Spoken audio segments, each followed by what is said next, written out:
Okay, by now we have all heard the rumors of Anthony Joshua firing Rob McCracken. And my thoughts on that is the only thing I can do is just hope that it's true. I hope that it's true. Most people are saying that, you know, leaving Rob McCracken and doing the rematch is not a smart idea because, it takes time to adjust to a new trainer and stuff like that. And that is true, but not in all cases. Okay? That's another thing that people don't understand. Not in all cases, but that is true. But the reason why I still encourage Anthony Joshua, if this is his decision to leave Rob McCracken, is simply this. You have to look at it like this.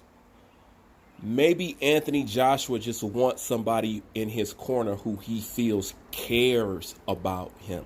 Maybe that's what Robert Joshua was talking about.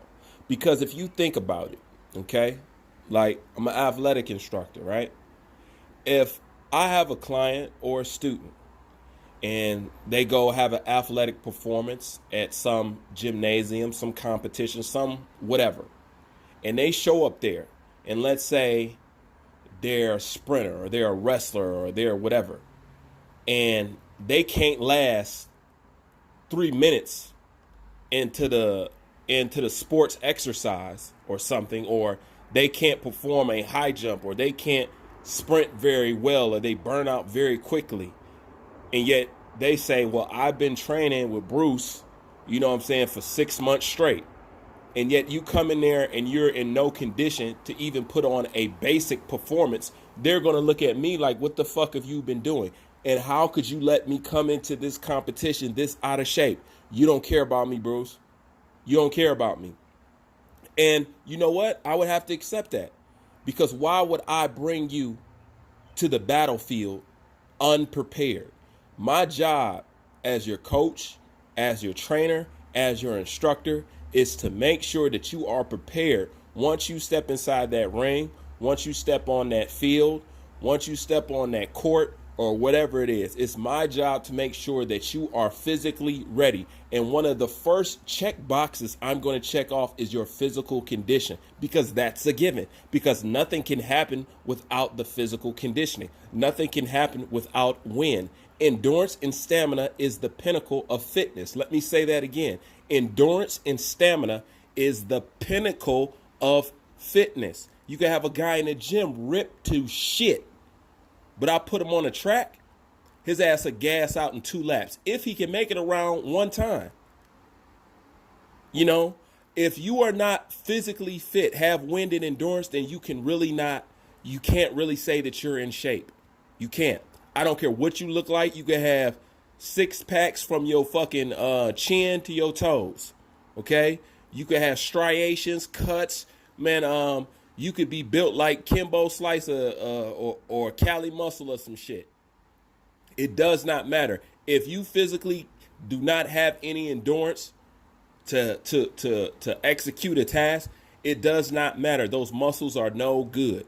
Your physique is no good. You know what you are? You are a Ferrari with no engine. A Pinto could pull up beside you and smoke you. That's what that means. Okay? So physical conditioning is the pinnacle of fitness. Okay? As you know, training camps are not to get you fit. Training camps is to work on your craft and get better. Not to lose weight, not to all that, none of that. Okay? It's to work on your craft. So that's number one. He brings him into a training camp and his physical conditioning ain't shit. How the fuck can you work on his craft? And who could not see that he was physically not up to par? Who didn't see that? And yet they still sent him in there to battle. That's probably what Anthony Joshua is looking at. That's probably what Robert Joshua is looking at. You sent him in here knowing he was unprepared. You sent him in here knowing he got knocked out. You sent him in here knowing he was in no condition to exit. You sent him in here knowing he didn't want to. You forced this issue and you forced it. And the last concern of Anthony Joshua's entire party was Anthony Joshua. That's what Robert Joshua was talking about. Their last concern was the mental wellness and the physical fitness of Anthony Joshua. Rob McCracken Rob McCracken didn't care about his physical fitness, and Eddie Hearn didn't care about his mental wellness. That couples that's everything that Robert Joshua was talking about. You have people in your corner who don't care about you. And the first thing you got to do is get rid of the person that's dragging you to the battlefield unprepared. The person training you is supposed to let you know, say, look, we're not ready. You are not ready. You can't last 3 rounds. And then, you know what I'm saying? That didn't happen. And you have to understand, this is not the first time. He came into Klitschko, a very important pinnacle moment in his career, heavy as hell and overweight. He came into the Takan fight once again, over fucking weight. All right? He comes into the Reeves fight once again, overweight. How many times has this got to happen? You know, how many times is it, you know, it shouldn't happen that many times. How many times is he going to gamble with his career? I'm depending on you to make sure I'm ready. And if I'm not ready, pull my ass to the side and check this shit out me. And let me know, look, you may think you're ready. You may be walking around the gym like you think you're doing something. But let me tell you something. You are not ready. That's the first box you check off.